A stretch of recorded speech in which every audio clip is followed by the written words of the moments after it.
చెప్పిస్తారా ఈ ఋషులంతా కూడా? ఎవరి ఆరాధ్య దైవాన్ని వాళ్ళు అలాగ చేస్తూ ఉంటే ఈ విష్ణుమూర్తిని వీడు జపం చేస్తూ ఓం నమో భగవతే వాసుదేవాయ అనుకుంటూ ఇంకొకళ్ళ తపస్సు ఎవరు చేసుకోకుండా గట్టిగా వాడి మనసులో వాడి తోలో వాడు అరుస్తూ ఉన్నాడు. ఇదంతా విన్నటువంటి ఋషులంతా కూడా ఆయన దగ్గరికి వచ్చి శ్రీహరిని, సర్వమునులంతా కూడా శ్రీహరిని శరణు చొచ్చారట. వాళ్ళంతా వచ్చేసి దేవుణ్ణి ప్రార్థిస్తూ ఉన్నారు. నైవం విదామో భగవన్ ప్రాణరోధం చరాచరస్యాఖిల సత్వధామ్న విదేహి తన్నో వృజిదాద్విమోక్షం ప్రాప్తావయం త్వాం శరణం శరణ్యం. శరణంటే మాకు శరణిచ్చేవాడి కనుక నీ వద్దకు వచ్చి నిన్ను మేము శరణు కోరుతున్నామయ్యా. ఎవరైతే రక్షిస్తారో కాపాడుతారో ఆయననే శరణు వేడుకుంటారు. ఏ భగవాన్ విష్ణుమూర్తి నువ్వు తొందరగా వచ్చేసి మా ఈ పిల్లవాడి యొక్క పరమాత్మ ఈ పిల్లవాడి యొక్క తపస్సు నుంచి ఆయన విరమింపజేయి, లేకపోతే మా తపస్సు సాగదు ముందుకు అని చెప్పి ప్రార్థించారట. అప్పుడు భగవంతుడు అంటున్నాడు, మా భైష్టబాలం తపసో దురత్యయాత్. మీరెవరు కూడా భయపడకండి, ఆ బాలకుని తపస్సు నుంచి విరమింపజేస్తాను. వాడి మనసులో కోరిక ఏమిటో నాకు తెలుసు అని. ఎందుకంటే సర్వాంతర్యామి కనుక సకల చరాచర భూత సృష్టి యొక్క హృదయంలో ఉన్నటువంటి భావాన్ని ఆయన గుర్తిస్తాడు కనుకనే ఆయన భావగ్రాహి జనార్దన అన్నారు. భగవంతుడికి మనం చెప్పాల్సిన పని ఉండదండి. మనకేం కావాలనో ఏది ఎప్పుడు ఎలా ఇవ్వాలనో అది అప్పుడు అలా ఇస్తాడు. మనకు తెలియక భగవంతుడు కష్టం ఇచ్చాడని, భగవంతుడు నన్ను కాపాడలేదని తిట్టుకుంటాను చేస్తాం. కానీ భగవంతుడు ఎవరికి ఏది ఇవ్వడు, భగవంతుడు ఎవరి దగ్గర ఏవి తీసుకోడు. కేవలం మనం ఏదైతే చేసుకున్నామో మన కర్మానుసారంగా మనకు అది సంప్రాప్తిస్తుంది. అది ప్రాప్తించేటట్టుగా ఆయన చూస్తాడు, అంతకు తప్ప ఇంకేమీ చేయడు. మా వైష్ణవాలం తపస్సు దురత్యయాత్. ధ్రువుడు చిత్తాన్ని విశ్వాత్మకుడైనటువంటి భగవంతుని అందు లీనం చేసి తపస్సు చేస్తూ ఉన్నాడు. అందువలన అతడు ప్రాణాన్ని నిరోధించాడు. ఇక వాడు ఎవరు చెప్పినా వినడు, వాడికి మనం అరిచే అరుపులు ఏం వినిపించవు. వాడు బొటనవేలు నిల్చొని వాడు తపస్సు చేస్తూ ఉన్నాడు. తప్పకుండా తపస్సు నుండి ఆ బాలకుడిని మరలిస్తాను, కనుక మీరంతా నిర్భయంగా ఉండండి అని చెప్పి ఔత్తానపాదిర్మై సంగతాత్మ. ఉత్తానపాది కొడుకును ఔత్తానపాది అంటారు. సంస్కృతంలో ఒకటి అలాగా ఉంటుంది. ప్రథమ పాదానికి కనుక వృద్ధి చేస్తే అతని యొక్క కొడుకు అనేటువంటి అర్థం వచ్చేది ఉన్నాయి మనకు. దశరథస్య పుత్ర దాశరథి. దాశరథి అంటే రాముడు, దశరథుని కొడుకు. అలాగే సత్యకి కొడుకు సాత్యకి. ఇలాగా చాలా పదాలు వస్తూ ఉంటాయి. దాన్ని వృద్ధి చేయడం అంటారు. అలాగా జరిగినటువంటి దాంతో వచ్చింది ఔత్తానపాదిర్మయి సంగతాత్మ. ఆ ఔత్తానపాది అంటే ధ్రువుడు నాతో సంగతాత్మ అయి ఉన్నాడు, నేను వాడిని తపస్సు నుంచి విరమింపజేస్తానని చెప్పి అనుకొని అతను అక్కడి దగ్గరికి వచ్చాడు. ధ్రువుడు భగవంతుణ్ణి వరాలన్నీ పొంది ఇక ఈ అధ్యాయంలో వెళ్తాడు. స్వామి వాడి దగ్గరికి వచ్చాడు. వచ్చేసి చూశాడు, పిల్లవాడు చక్కగా సహస్ర శీర్షాపి తతో గరుత్మత మధోర్వసం భృత్య దిదృక్షయాగత. ఆ గరుత్మంతుడు ఆయన యొక్క వాహనం అనుకోండి, అది దిదృక్షయ అంతా వెతుకుతుంటూ కిందికి చూసుకుంటూ వస్తున్నది. ఒకచోట చూసే వరకు తిరోహితం కాగానే ఆ స్వామి యొక్క దివ్య రూపం అని కనిపించింది. అదే రూపం ఆయన శ్రీహరి నిలిచింది. దాన్ని చూశాడు. చూస్తూనే ఈ పిల్లవాడు వీడే తపస్సు చేస్తున్నాడు, తిరోహితంతో తపస్సు చేస్తున్నాడు. హృత్పద్మకోశే స్ఫురితం తడిత్ప్రభం. ఆయన హృత్పద్మంలో తన యొక్క హృదయ కమలంలో నన్నే కూర్చోబెట్టుకొని ధ్యానం చేస్తున్నాడు. బహిస్థితం తదవస్థంత దర్శ. బయటికి మనిషిలా కనిపిస్తున్నాడు కానీ హృదయంలో అంతా కూడా నేనే ఉన్నానని చెప్పి విష్ణుమూర్తి అవగతం చేసుకున్నాడు. అక్కడికి దగ్గరికి వచ్చేసి దరేణ చాదరేణ, తన చేతిలో ఉన్న భగవంతుని చేతిలో శంఖం ఉంటుంది కదండి. శంఖం తెల్లగా ఉంటుంది, చాలా నునుపుగా ఉంటుంది. ఆ శంఖంతో ఆదరంతో దరం పైన, అతని మెడపైన ఆదరంతో దరేణ అంటే శంఖంతో పుడికాట. ఇలాగా వచ్చి పుడికాట. ఇప్పుడు పస్పర్శవాలం కృపయా కపోలే.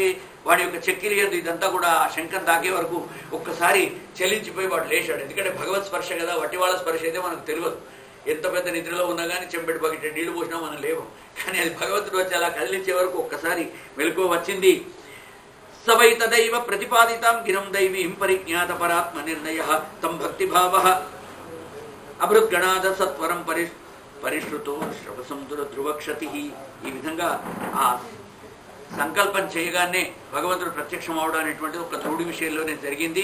వాడు సంకల్పం చేశాడు, చక్కగా ప్రార్థించాడు. మనం కూడా సంకల్పేదే చేత్ యది సర్వశక్తి, ఆ సర్వశక్తిమంతుణ్ణి మనం సరి అయినటువంటి ధ్యానంతో కనుక పూజిస్తే స్వామి సదేవ కిమువా న కుర్యాత్. ఆ దేవుడు ఏం చేయడు?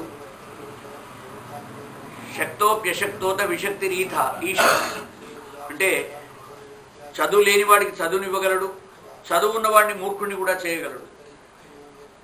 మూకం కరోతి వాచాలం పంగుం లంఘయతే గిరిం. కుంటివాణి చేత కొండలెక్కించగలడు, మూగవాణితో మాట్లాడించగలడు, చక్కగా శ్లోకాలు వేదాలు చదివించగలడు, వల్లించేటట్టు చేయగలడు. శంకరాచార్యుల వారు చేస్తారు కదండి మూగ పంచవిషయం. కాబట్టి ఇలాగా ఆయన ఎంతమంది చేతనో ఎన్నో చేయించిన వాడే పరాత్పరుడు కనుక ఈ పిల్లవాడిని చూచాడు. అన్యాంశ హస్తచరణత్వగా అది యోంతః ప్రవిశ్య మమ వాచమిమాం ప్రసుప్తాం. ఇదొక మంచి మంగళాచరణ శ్లోకం అండి. ఆ ధ్రువుడు అంటూ ఉన్నాడు, యోంతః ప్రవిశ్య మమ వాచమిమాం ప్రసుప్తాం. పడుకున్న నా మాటను మెలుకొల్పావయ్యా భగవంతుడా నువ్వే. సంజీవయత్యఖిల శక్తి ధరస్వధాంనా. నా కర్మేంద్రియాలు, చేతులు, కాళ్ళు, జ్ఞానేంద్రియాలు, కళ్ళు, చెవులు, మునగును అన్నీ కూడా ప్రాణాలను నువ్వు అంతా చైతన్యవంతం చేశావు. ఒక్కసారి నువ్వు శంఖంతో నన్ను ముట్టుకునేసరికి నాలో చైతన్యం వచ్చిందయ్యా, నీకు నా నమస్కారం. అన్యాంశ హస్త చరణ శ్రవణత్వగాదీన్ ప్రాణాన్నమో భగవతే పురుషాయ తుభ్యం అంటూ ఆ ధ్రువుడు భగవంతునికి ప్రార్థిస్తూ ఉన్నాడు. ఓం నమో భగవతే వాసుదేవాయ, ఓం నమో భగవతే వాసుదేవాయ, ఓం నమో భగవతే వాసుదేవాయ, ఓం నమో భగవతే వాసుదేవాయ.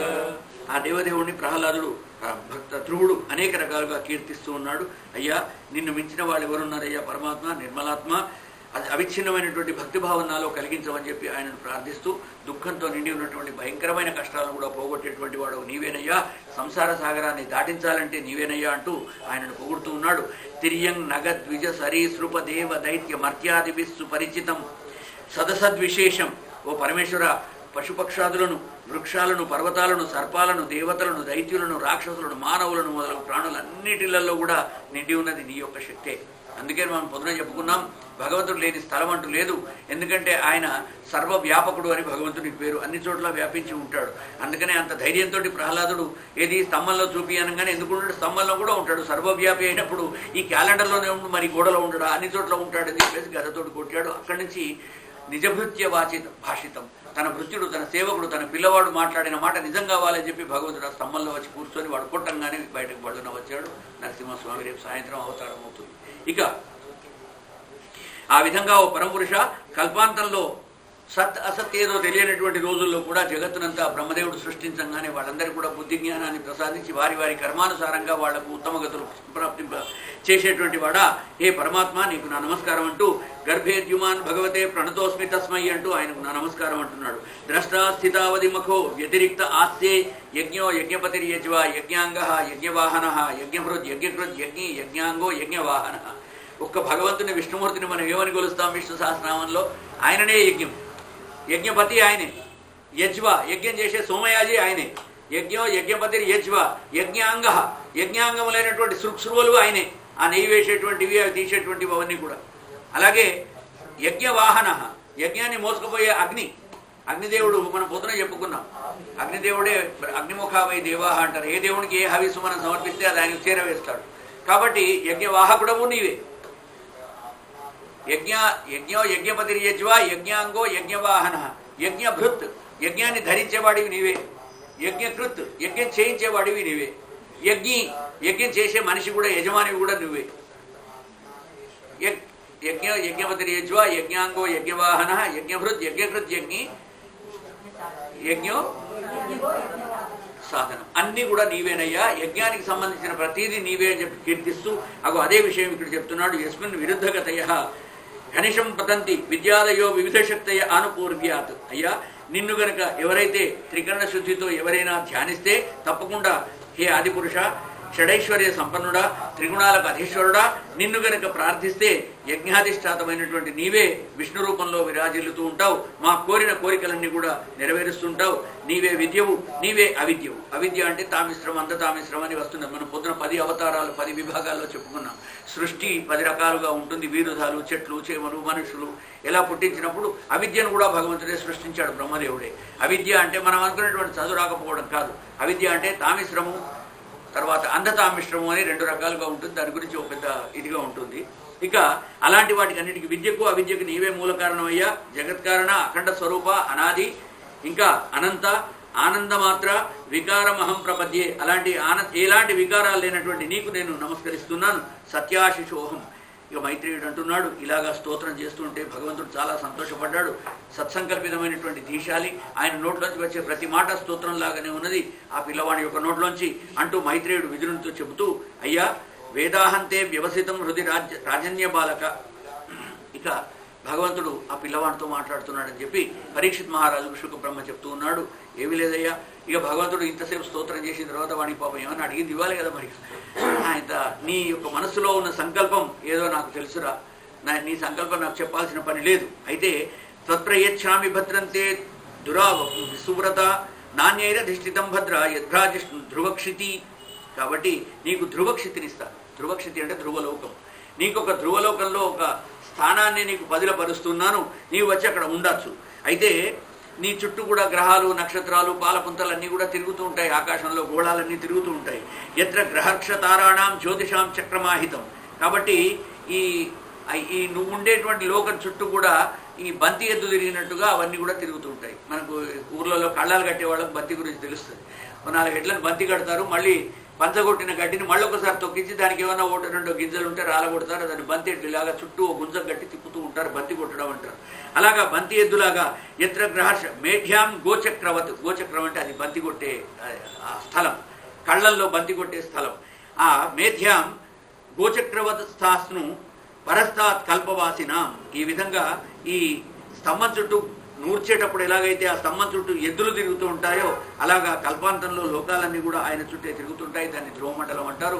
ఆ ధ్రువక్షితి ధ్రువమండలం నీకు నేను కేటాయిస్తున్నాను పోమని చెప్పి భగవంతుడు వాడికి ఒక ఆశ్వాసన ఇచ్చాడు. ఇంకా ఇచ్చేసి చెప్తున్నాడు, నీకు ఒక తమ్ముడు ఉన్నాడు బ్రహ్మచారి ఉత్తముడు, వాడికి ఇంకా పెళ్లి కాలేదు, నీకే కాలేదు, వాడికి ఎలా అవుతుంది, కాబట్టి నీకు పెళ్ళి అవుతుంది, నీకు 2 భార్యలు అవుతారు.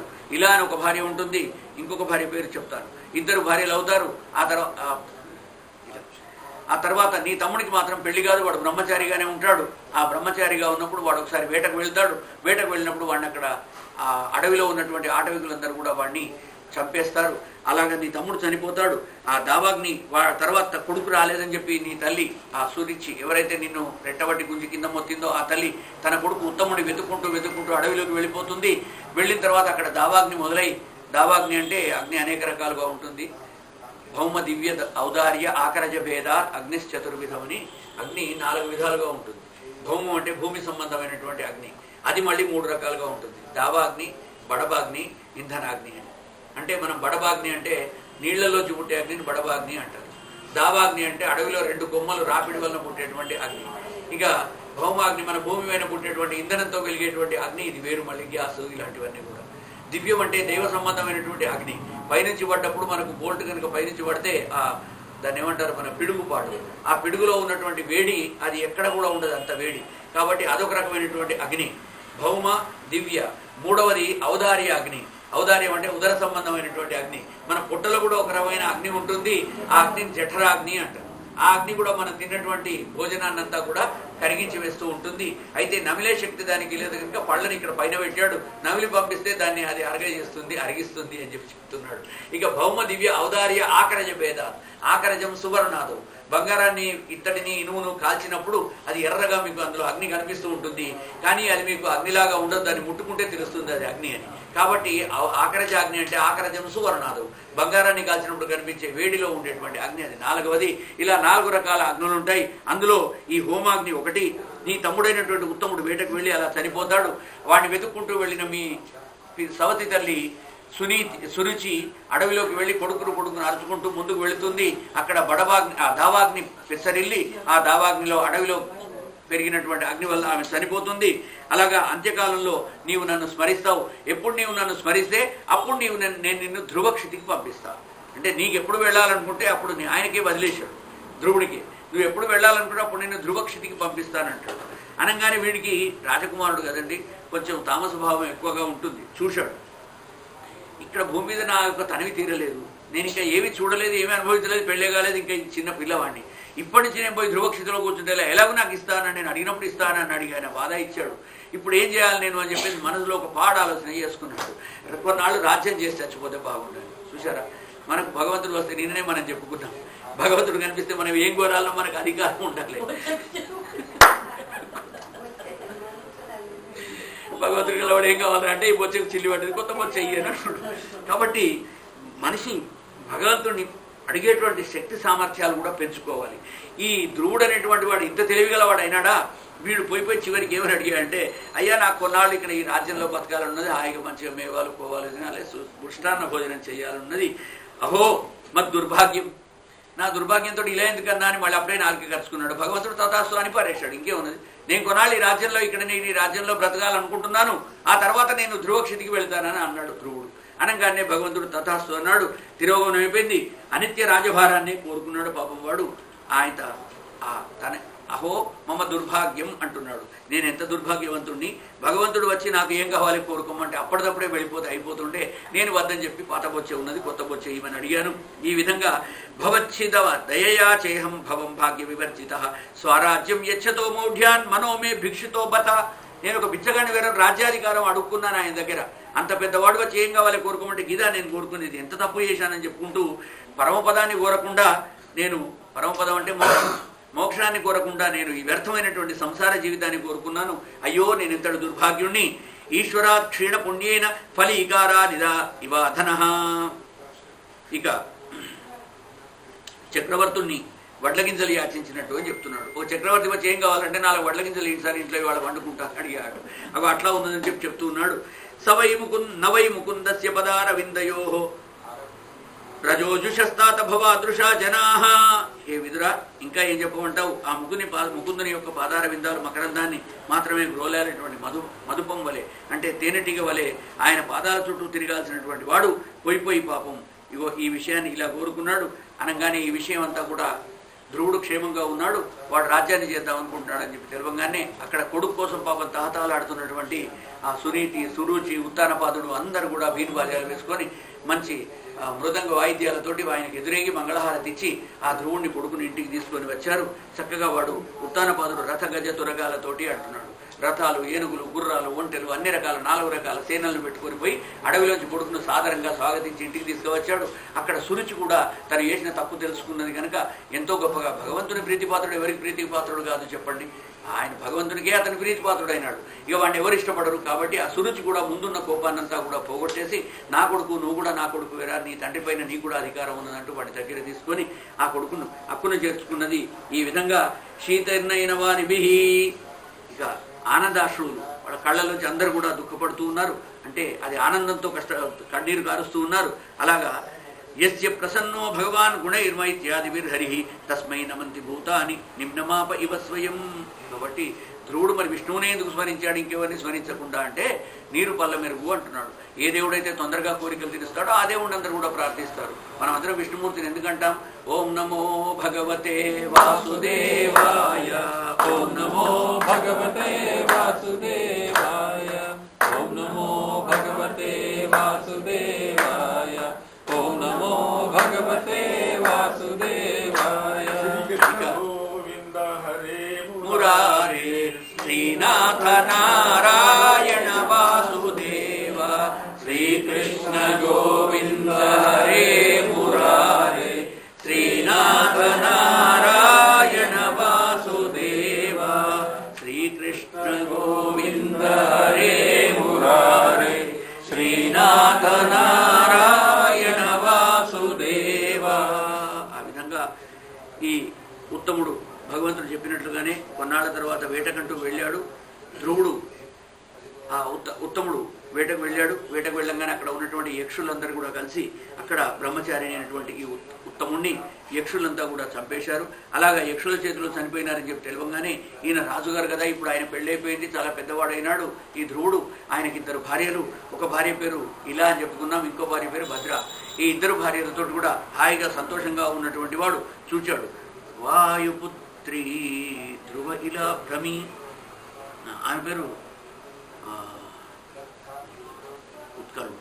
భ్రమి అనేటువంటి భార్య ప్రజాపతి, ఆమె కూడా శిశుమారుడు అనేటువంటి ప్రజాపతి యొక్క కుమార్తె. భ్రమి అనేదాన్ని 2వ పెళ్లి చేసుకున్నాడు ఈ ధ్రువుడు. 2 భార్యలతో ఉంటున్నప్పుడు ఒక్కసారి వాడికి పిడుగు లాంటి వార్త, తమ్ముడు అడవిలో, బ్రహ్మచారి అయిన తన తమ్ముడు అడవిలో యక్షుల చేతిలో చచ్చిపోయినాడని చెప్పంగానే అతడు చాలా కోపంతో అల్కాపురి వీధికి దండెత్తి వచ్చి యక్షరాజు అయినటువంటి కుబేరుడి దగ్గరికి వచ్చి ఇష్టం వచ్చినట్టు వాళ్ళ యక్షులందరినీ కూడా చంపడం మొదలెడతాడు. ఈ విధంగా అల్కాపురం చూచి ఆ నగరంలో శివుని సేవకులతో యక్షగణాలతో నిండి ఉంటుంది. అలాంటి దానంతా కూడా ధ్వంసం చేస్తూ వాళ్ళందరితో కూడా ఘోరంగా పోరాడేసి ఆ యక్షులందరినీ కూడా చంపి తన తమ్ముడిని చంపినటువంటి పగ తీర్చుకున్నాడు. ఇలాగా ధ్రువ వంశ వర్ణన చేస్తూ చెప్తూ ఉన్నాడు. ఆ తర్వాత 36,000 సంవత్సరాలు ఇక్కడ రాసి పెట్టుకున్నాడు స్వయంభూ మనువు. ఇక ఈ యక్షులకు ధ్రువుని యొక్క సేనలకు యుద్ధం భయంకరంగా జరుగుతోంది.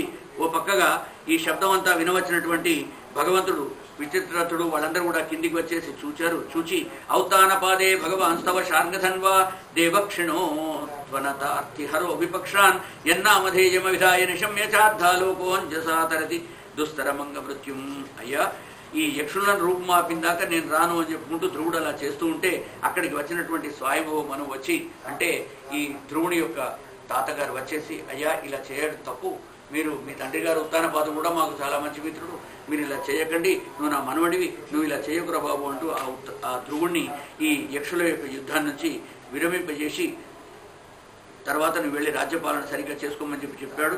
ఆ ధ్రువకుమారుడు కూడా ఈ హత్యాకాండని చాలించేసి వెళ్ళిపోయి తన భార్యలతో సంతోషంగా ఉంటూ ఆయన తన ధనస్సులో నారాయణాస్త్రాన్ని సంధించేసి పెక్కు బాణాలన్నింటి కూడా వెలువడ్డాయి. అలాంటి బాణాలన్నింటి కూడా మళ్ళీ ఉపసంహరించుకొని వెనక్కి వచ్చి ఆయన భగవంతుడు ఆ తాతగారు చెప్పిన విధంగా ఆయన స్వయంభవ మనువు చెప్పిన విధంగా ఆయన వచ్చేసి మళ్ళీ ఊరిలో ఉంటూ 36,000 సంవత్సరాలు ఎక్కడో రాసి పెట్టుకున్నాడు.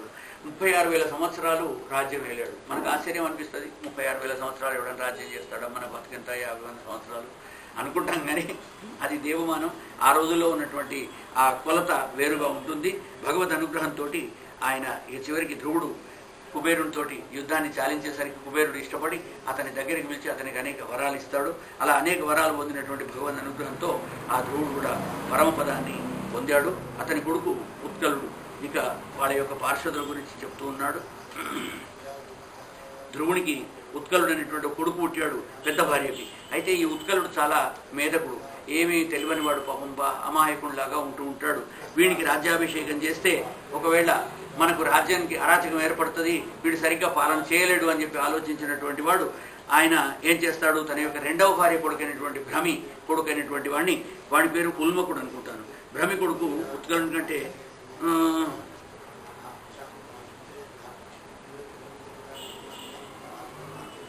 వత్సరుడు వాడి పేరు.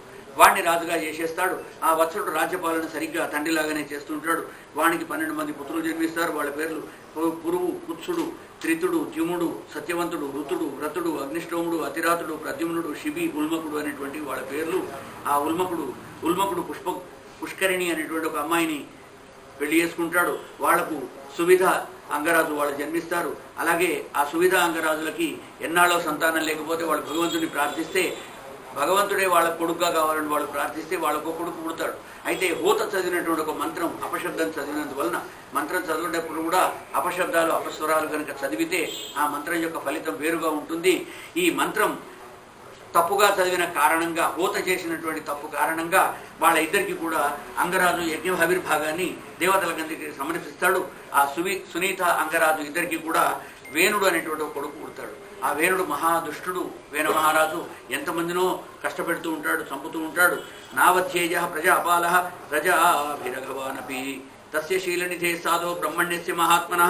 వాడు ఇంత పెద్ద మరి ఉత్తమ వంశంలో ఆ అంగరాజు సునీతలకు, అంటే ఉల్మకుడి వంశంలో పుట్టిన వాళ్ళకి ఇలాంటి వేణుడు అనేటువంటి ఒక దుర్మార్గుడు పుట్టడం తప్పు కదా, ఎలా పుట్టాడు అని చెప్పి మళ్ళీ విదురుడు అడుగుతున్నాడు. అప్పుడు మైత్రేయుడు చక్కగా జవాబు చెబుతూ, అయ్యా విదురా, బ్రాహ్మణోత్తముల వచనం వ్యర్థం కాదు కదా, బ్రాహ్మణ వాక్యం ఎప్పుడు కూడా బ్రహ్మవాక్యం లాగా తేజోవంతమై ఉంటుంది.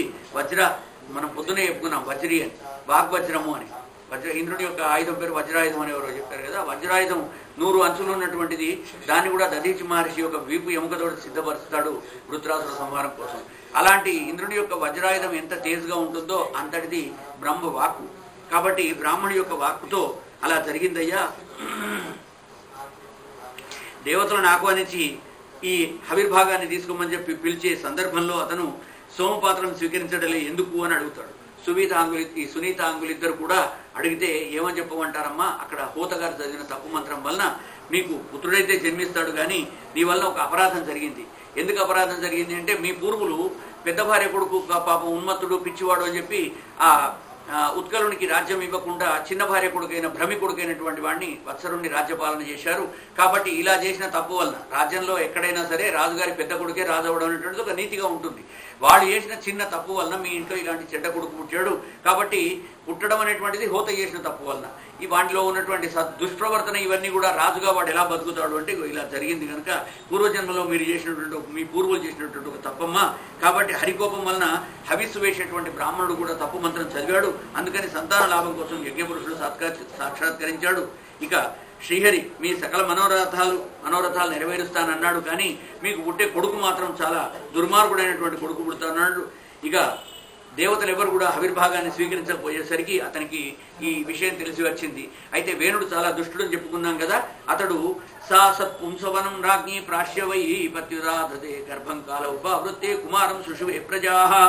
కుమారుడు వేణుడు జన్మించాడు. మహాదుష్టుడైనాడు, అధార్మికుడైనాడు. సబాల ఏవ పురుషో మాతా మహం అనువ్రత అధర్మాంశోద్భవం మృత్యుం తేనా అభవద అధార్మిక. వాడు కూడా అధర్మాంశతో పుట్టినవాడు గనక తల్లి యొక్క తండ్రి మాతామహుడు చేసినటువంటి తప్పే ఇక్కడ కూడా జరుగుతున్నది. వాడు చెడ్డ జన్మించాడు కనుక అధర్మాంశతో పుట్టాడు కనుక ఆ అంశతో పుట్టినందువల్ల వాడు ఆ బాలుడు తన మాతామహుడైనటువంటి మృత్యువు కూడా అనుయాయి పెరుగుతూ ఉన్నాడు. వాడు చాలా అధర్మపరుడై ఉంటున్నాడు. అధర్మాంశోద్భవం మృత్యుం తేనాభవద్ అధార్మిక సశరాసనముద్యుమ్య మృగయుర్వన గోచర. వాడు శరాసనాలు తీసుకొని బాణాలు ధనుస్సులు అన్నీ కూడా తీసుకొని రోజు అడవికి పోతాడు. ఏ పశువు దొరికితే ఆ జంతువును చంపుతూ పోతూ ఉంటాడు. అలాగే ఆ క్రీడతో బాలాన్ వయస్యాన్ అతి దారుణ. తనతో ఆటకు వచ్చినటువంటి వయస్కులైనటువంటి బాలకులను కూడా వాడు విడిచిపెట్టకుండా చావగొడుతూ ఉంటాడు. దుష్టుడు వస్తున్నాడు. అందుకని వాళ్ళందరూ కూడా వాడిని ఏమంటారు, వాడు వస్తూ ఉంటే అదిగో వాడి పేరు మృత్యు అని ముందు పెట్టారు. అసలు వాడి పేరు వేణుడు అని పెట్టలేదు. వాడు పెడితే తర్వాత వీడు చేసిన చేష్టల వలన వేణుడు అంటే చెడ్డ పనులు చేసేవాడు అనే ఒక అర్థం ఉండదు. కాబట్టి ఆ మిత్రులందరూ కూడా ఆడుకునే వాళ్ళందరూ కూడా అరే నిన్న మనను కొట్టి వీడు వెళ్ళిపోయినాడు, రోజు మొన్న కొట్టాడు, రోజు కొడతాడు, రాఘవ కొట్టేటాడు వస్తున్నాడు, ఆ వేణుడు వస్తున్నాడని అందరూ కూడా అర్చుకుంటూ పారిపోతూ ఉంటారట. ఆక్రోషంతో గుసగుసలాడుతూ ఉంటారు. వాడు దయలేనివాడు. క్రీడతో బాలాన్ వయస్యాన్ అతి దారుణ రసకే నిరనుక్రోష పశుమారం అమారయతు. పశువులను కొట్టినట్టుగా దండ కట్టే తీసుకొని కొడుతుంటాడు దోస్తులను కూడా. ఎందుకంటే రాజపుత్రుడు కాబట్టి వీడు ఎవరేమని లేరు. మిగతా వాళ్ళందరినీ కూడా వాడు కొట్టగలడు. ఈ విధంగా దారి తప్పి ఎంత ఇచ్చేస్తుంటే ఆ తల్లి సునీత కానీ అంగరాజు కానీ వీడిని దారిలో పెట్టలేక చాలా కష్టపడ్డారు. కుపుత్రుణ్ణి ఏం చేయాలని చెప్పి అందుకనే మన వాళ్ళు అంటారు కుపుత్రో జాయేత వచ్చదేవి కుమాత నభవతి. తల్లి మంచిదున్నా కొడుకు చెడ్డవాడుగా పుట్టవచ్చు. చెడ్డ కొడుకు వలన కీర్తి హాని కలుగుతుంది. ఉన్నటువంటి పేరు ప్రతిష్టలు నశించిపోతాయి. ఇలాంటి వాడిని ఇచ్చాడేంది మనకు భగవంతుడు అంటూ ఈ అంగరాజు సునీత ఇద్దరు కూడా ఏడుస్తూ కష్టపడుతూ బాధపడుతూ కొన్నాళ్ళకి ఆ అంగరాజు ఏం చేయాలనో తోచక ఇక ఆ సంసారాన్ని వదిలేసి అడవులకు తపస్సు చేసుకోవడానికి రాజభవనాన్ని విడిచిపెట్టి వెళ్ళిపోతున్నాడు. శ్రీమద్ భాగవతే మహాపురాణే పారమహంస్యాం సంహితాయాం చతుర్థ స్కందే త్రయోదశోధ్యాయ. వేనరాజు చరిత్ర చెప్తున్నాడు. ఈ వేనరాజు అనేటువంటి వాడు పట్టాభిషేకం చేసుకున్నాడు. వాడు పెద్దవాడైనాడు. వాడికి పట్టాభిషేకం చేశారు. మరి రాజు కొడుకు కాబట్టి వాడికి పట్టాభి ఒకటే కొడుకాయి. ఇక వాడు తప్ప ఇంకనో దిక్కు లేదు. పూర్వం జరిగిన తప్ప మళ్ళీ ఏకూడదు. కాబట్టి వేణుడికే మళ్ళీ రాజ్యాన్ని పట్టాభిషేకం చేశారు. చేస్తే ఇక వాడు రాజ్యం దండం అందుకోగానే రాజ్య సింహాసనం మీదకి ఎక్కంగానే ఏవం మదాంత ఉత్సిక్తో నిరంకుశ ఇవ ద్విప. అంకుశం లేనప్పుడు ఏనుగు ఎలాగైతే ద్విప అంటే ఏనుగు పేరు ద్విప అంటే. సంస్కృతంలో చాలా చిత్రంగా ఒక పహ అనేటువంటి ఒక ధాతువు ఏకాక్షర ధాతువులు ఉంటాయి. పహ అంటే త్రాగేది అని. మధుపహ అంటే తేనె తాగేది. తేనెటీగను మధుపం అంటారు. మధుప. ద్విపం అంటే ఏనుగు రెండింటితో తాగేది. నోటితోటి తొండంతో తాగుతుంది కాబట్టి ద్విపహ అని దానికి పేరు. ఇలాగా ఈ పహ అనేటువంటి ధాతువుకి గహ అంటే వెళ్ళేది అని. ఖగ అంటే ఆకాశంలో వెళ్ళేది. గ అనేటువంటి ప్రత్యయానికి అదే ఒక పేరు. అలాగే పేర్లు ఉంటాయి. ఈ ఒక ద్వీపంలాగా మదద్వీపంలాగా మదించినటువంటి ఏనుగు వేరంబీడు ఊరి మీద పడి అందరినీ కొట్టడం తిట్టడం. పర్యటన రథమాస్తాయ కంపయన్ని వరవదసి. ఆ రథంలో ఎంత స్పీడ్గా పోతాడంటే ఇప్పుడు మనం సప్పుడు విన్నాం కదా, ఒకడెవడో విధవ బండి నడుపుకుంటూ పోతున్నాడు, పెద్ద సౌండ్ పెట్టుకుంటూ పోయినాడు ఒకడు. అలాగా అద్భుతమైన పెద్ద శబ్దం చేసుకుంటూ చెవులు చిల్లులు పడేటట్టుగా రథాన్ని నడుపుతూ ఉంటాడట. దాంతో భూమి అంతా కూడా పొక్కిలించబడుతుంది. అలాంటి కంపయన్ని వరవదసి ఆకాశం అంతా కూడా రీసౌండ్ అయి మొత్తం అందరూ కూడా ఇంట్లో కూర్చోలేని పరిస్థితి. నయష్టవ్యం, ఇంకా వాడు సింహాసనం మీద కూర్చున్నా కొన్ని ఆజ్ఞలు జారీ చేశాడట. నయష్టవ్యం, ఎవరు కూడా యజ్ఞం చేయకండి. నా దాతవ్యం, ఎవరు కూడా దానాలు చేయకూడదు. నా హోతవ్యం, ఎవరు హవన కార్యాలు చేయకూడదు. ద్విజా క్వచిత్, బ్రాహ్మణులందరినీ వీళ్ళు చెప్పాట. మొట్టమొదట ఈ ధర్మం నశించాలంటే మీ బ్రాహ్మణ యొక్క వృత్తిని నేను దెబ్బతీయాలి. కాబట్టి మీరెవరు కూడా యజ్ఞాలు చేయకండి, యాగాలు చేయకండి, హవనాలు చేయకండి. ఇంకా ఇతి న్యవారయత్ ధర్మం భేరీ ఘోషణ సర్వశ. అన్ని ఊళ్ళల్లో భేరీ ఘోషణ చేయించాట. మనకు వెనుకడికి చిన్నప్పుడు డప్పు కొట్టుకుంటూ వచ్చి చెప్పే సాటింపు వేసేవాడు. అలాగా డప్పు సాటింపు వేసాట. ఊర్లన్నింటిలో కూడా ఎవరు బ్రాహ్మణులు ఇలాంటి పనులు చేయదు, గుళ్ళల్లో పోవద్దు, దేవుడికి అర్చన చేయదు, నైవేద్యాలు పెట్టద్దు, దేవుడు లేడు. అందరికీ దేవుడు ఎవరు అంటే వేణ మహారాజు అనాలి. ఎవర్రా దేవుడు ఈ దేశానికి అంటే వేణుడే దేవుడు, నేనే దేవుణ్ణి, నన్ను మించి ఇంకొక దేవుడు లేడు అని చెప్తున్నాడట. అహో ఉభయత ప్రాప్తం లోకస్య వ్యసనం మహదు దారుణ్యుభయతో దీప్తే ఇవ తస్కరపాలయోహో. ఈ విధంగా విశృంఖలంగా వాడు చేసేటువంటి ఆ పెట్టేటువంటి నియమాల వలన రెండు వైపులా మంటలున్నప్పుడు చీమలు ఎలాగైతే పాపం ఒక కట్టెలో ఉన్న చీమలకు రెండు దిక్కులో కట్టెలో చీమలన్నీ పాపం గూడు పెట్టుకున్నాయి, అటు ఇటు నిప్పు పెట్టి అవి ఎటుపోతాయి పాపం. కాబట్టి ప్రజలందరూ కూడా అలాగా సంకట స్థితిలో పడ్డారు. చీమల వేరం ప్రాణులన్నీ కూడా సంకటాల పాలవుతున్నాయి. ఏం చేయాలో తెలియట్లేదు. వీళ్ళంతా ఇలా దురవస్థలతో నలిగిపోతూ ఉన్నారు అరాచక భయంతో. రాజుగారు చెడ్డవాడైతే ఇన్ని కష్టాలు వస్తాయి. ఎందుకంటే కురాజాంతాని రాష్ట్రాణి, చెడ్డ రాజు కనుక ఉంటే రాష్ట్రాలే నశించిపోతాయట. కుకర్మాంతం సమృద్ధం. ఒక్క చెడ్డ మాట మాట్లాడితే మైత్రి, ఇద్దరి మధ్యలో ఉండే స్నేహం చెడిపోతుంది. ఒక్క చెడ్డరాజు కనుక వస్తే ఆ రాజ్యం అంతా నాశనం అయిపోతుంది. కాబట్టి రాజు మంచివాడై ఉండాలి అని చెప్తూ అహేరివ పయఃపోష పోషకస్యాప్యనవృతు. మునులందరూ కూడా వచ్చి ఈ వేణుడు సహజంగానే సునీతతో చెప్తూ ఉన్నారట, అమ్మా నీ కడుపున పుట్టిన ఈ వేణుడు నీ భర్త ఎలాగో అడవులకు వెళ్ళిపోయినాడు, నీ కడుపున పుట్టిన ఈ పోరడు ఎవడైతే ఉన్నాడు చూసావా, వీడు వేణుడు సహజంగానే దుష్టుడు. పాముకు పాలు పోసినట్లుగా వీడిని మనం పోషించి ఇంకా పెద్దగా చేస్తూ ఉన్నాం. ఇతడు మన కష్టాలు బాగా కష్టాలు తెచ్చిపెడుతున్నాడు. ఇక వేణుడి దగ్గరికి వెళ్ళి అందరూ కూడా మునులంతా బ్రతిమాలారట, అయ్యా ఇసంటి పనులు చేయకూడదు, నీ పూర్వులందరూ చూడు ఎంత చక్కగా యజ్ఞాలు యాగాలు అవనాలు చేయించారు, అవన్నీ చేస్తూ ఉంటేనే దేశం అంతా సుభిక్షంగా ఉంటుంది, కానీ నువ్వు ఏది వద్దంటున్నావు అని చెప్పేసి వాళ్ళందరితో చెప్పారట. మునులంతా వెళ్ళి పలుకుతున్నారట, హే రాజా నృపవర్య నిబోధైత యత్తే విజ్ఞాపయామ ప్రభో. అయ్యా ప్రభు, మేము నీకు విజ్ఞాపన చేస్తూ ఉన్నాం. ఆయుశ్రీ బలకీర్తీనాం తవతాత వివర్ధనం. నీకు శ్రద్ధగా విను, నీ యొక్క ఆయుష్ పెరగాలి, నీ కీర్తి ప్రతిష్టలు పెరగాలి, నువ్వు దీర్ఘాయుష్మంతుడు అవ్వాలి, నువ్వు త్రికరణ శుద్ధిగా ధర్మాన్ని ఆచరించాలి, ఇదంతా కూడా లోకాలు అనుసరించాలి. కాబట్టి మంచి కోరికతో మీ దగ్గరికి వచ్చి మేమంతా మునులం ఋషులం బ్రాహ్మణం అంతా నిన్ను ప్రార్థిస్తున్నాం. అయ్యా వేణరాజా, నువ్వు ఇలాంటి పనులు చేయకు, కష్టపెట్టకు ప్రజలను అని చెప్పేసి వాళ్ళందరూ కూడా ప్రార్థిస్తూ ఉన్నారు. ఆ అందరూ వచ్చి ఇలా ప్రార్థించేసరికి వాళ్ళ వైపు తిరిగి అంటున్నట్ట వేణుడు, బాలిష బతయూయం వా అధర్మే ధర్మమానిన. ఎవర్రా మీరంతా మూర్ఖులా కనిపిస్తున్నారు, మీరు ఋషులు మునులు చదువుకున్నవాడా, ఎవర్రా దేవుడు ఎవడన్నా ఉంటాడా, రాజుగారే దేవుడు, నా విష్ణు పృథ్వీపతి, పృథ్వీపదే దేవుడు, అందరికంటే పెద్దవాడు, నన్నే దేవుడుగా కొలవండి. అధర్మాన్ని మీరంతా ధర్మంగా భావిస్తూ ఉన్నారు, మీకు అసలు బుద్ధి